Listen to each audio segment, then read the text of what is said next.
Everyone. आज के video में हम लोग जानेंगे थेल्स प्रमेय का विलोम क्या होता है, यानी कि कन्वर्स ऑफ थेल्स थ्योरम, और उसको प्रूफ कैसे करते हैं, उसका प्रमाण भी देखेंगे। तो जैसा कि थेल्स प्रमेय में एक त्रिभुज होता है, यहाँ भी आपको एक त्रिभुज बनाना है, क्योंकि ये जो अप्लाई होता है एक त्रिभुज में अप्लाई होता है, इसलिए हम लोगों को एक त्रिभुज बनाना होगा इस तरह से। और एक रेखा होगी जो कि इस त्रिभुज को दो बिंदुओं पर काटती होगी। इस त्रिभुज का हम लोग नामकरण कर देते हैं। चलिए, यहाँ पर आप देख रहे हैं 3 शीर्ष हैं, 3 वर्टेक्स हैं। तो एक नाम हो गया ये ए, ये हो गया बी और ये हो गया सी।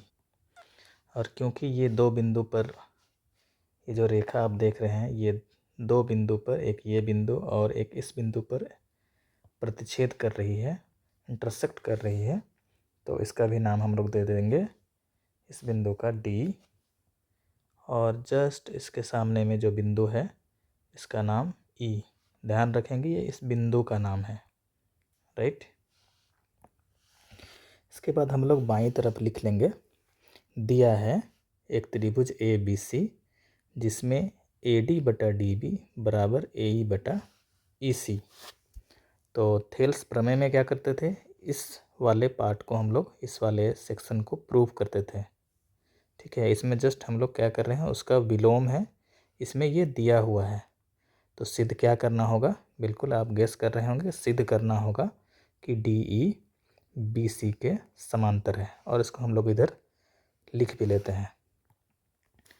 तो अब सवाल उठता है यहाँ पर कि हम लोगों को ये सिद्ध करना है, राइट। हमने लिख भी लिया है, तो अब इसको सिद्ध कैसे करेंगे। यहाँ पर आप लोगों को अगर हम बोलें कि सिद्ध करें कि ये पिंक कलर का इंक है, या लेट्स से आपको बोलते हैं ये सिद्ध करें कि ये ब्लू कलर का इंक है, ओके, ये ब्लू कलर का इंक है, तो आप लोग क्या बोलेंगे, ठीक है मान लेते हैं ये ब्लू नहीं है, ठीक है। तो ब्लू नहीं है तो बताइए ब्लू कौन है। तो एक दूसरा बच्चा बोलेगा कि ब्लू ये है, ठीक है। तो फिर एक तीसरा बच्चा बोलेगा ब्लू कलर यानी नीला रंग का तो आसमान होता है, और आसमान का कलर तो इससे मिलता है। इसका मतलब कि जो ब्लू रंग है, हम लोग इसको ब्लू बोल रहे थे, ये ब्लू नहीं है बल्कि ब्लू हमारा ये वाला है। तो इसी तरह से इसको सिद्ध करना होगा। तो हम लोग क्या बोलेंगे कि ये समांतर नहीं है, तो कोई और समांतर होगा। डी ई, यहाँ पर में जो आप देख रहे हैं, ये जो हमने लिखा है कि ये डी ई समांतर नहीं है, ऐसा मानेंगे, तो कोई और समांतर होगा। तो उसके लिए एक रचना करेंगे, ओके। हाँ, तो आप देखिए यहाँ पर हमने रचना किया, ये रचना है इसलिए इसको डॉट डॉट लाइन से दिखाना है। तो यहाँ पर नाम भी हम लोग बदले हैं, ये नाम तो वही रहेगा क्योंकि यहीं से शुरू हो रहा है।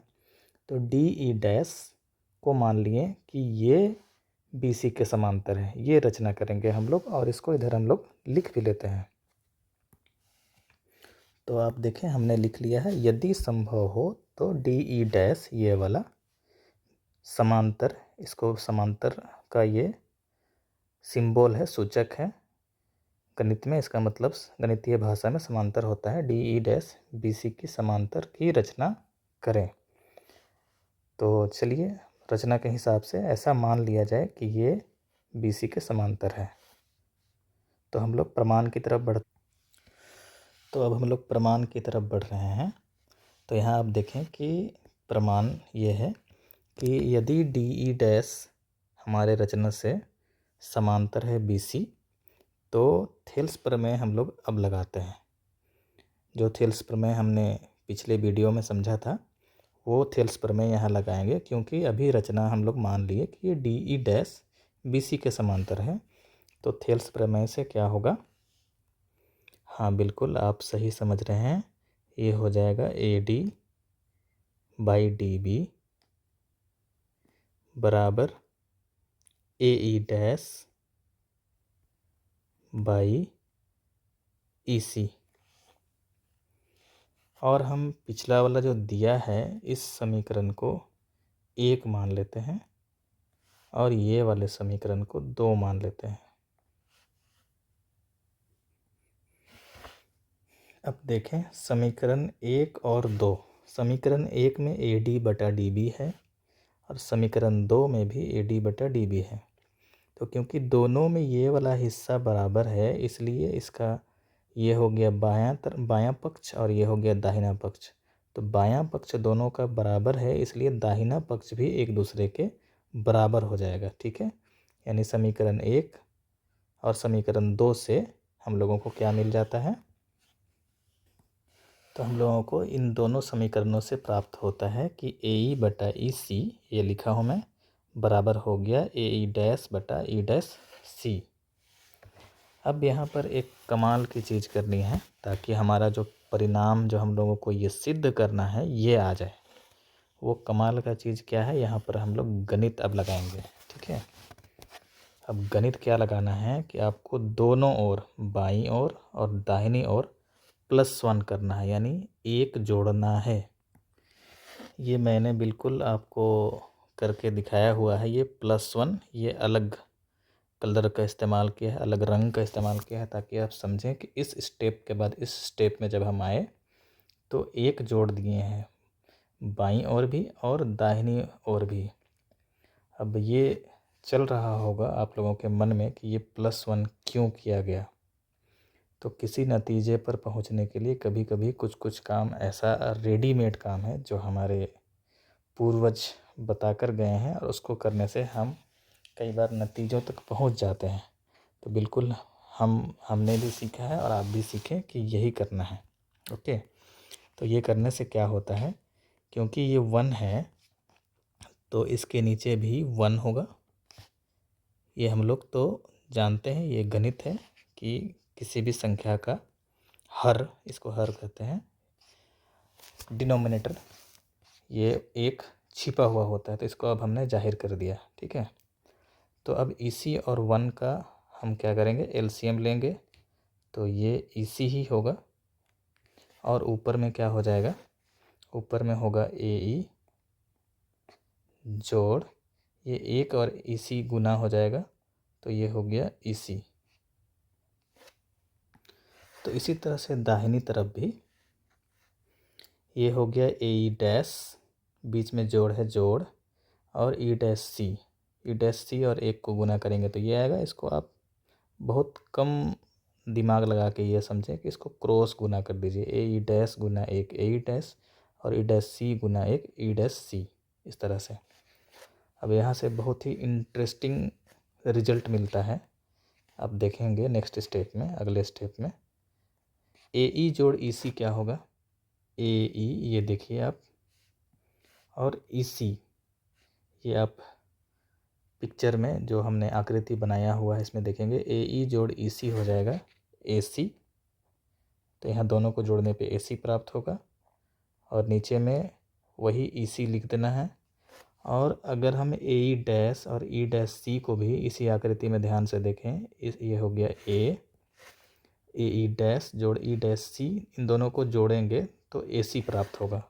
तो इधर भी हम क्या लिखेंगे, ए सी लिख देंगे। तो ये हो जाएगा ए सी बटा ई डैश सी। अब ये अंश यानी कि न्यूमरेटर में ए सी है, इधर भी ए सी है, ये दोनों एक दूसरे को विभाजित कर देंगे तो भाग दे देंगे तो ये 1 बचेगा। और अब हम लोग बहुत करीब हैं अपने रिजल्ट के, तो ये हम लोगों को मिल जाएगा। तो अगले स्टेप में हमने क्या किया, इधर इसी को लिख दिया 1 बटा ई सी 1 बटा ई डैश सी, फिर इसको क्रॉस गुना कर देंगे तो ये हो गया।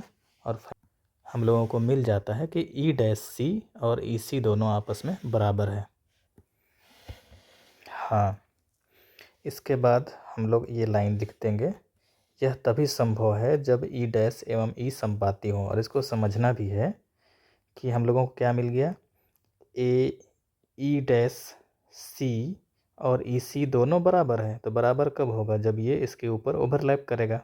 संपाती का मतलब होता है एक के ऊपर में दूसरा बिंदु हो, ठीक है, इसी को बोलते हैं संपाती। तो ये संभव तभी है जब ये दोनों एक ई डैश एवं ई दोनों बिंदु एक ही बिंदु हो। तो अतः हम लोगों का जो प्रूव करना था ये हो गया कि डी ई समांतर बी सी है। क्यों हो गया?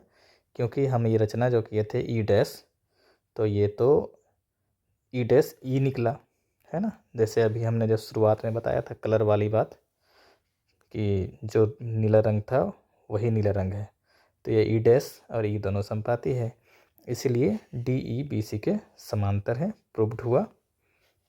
आई होप आप लोगों को समझ में आया होगा। Thank you.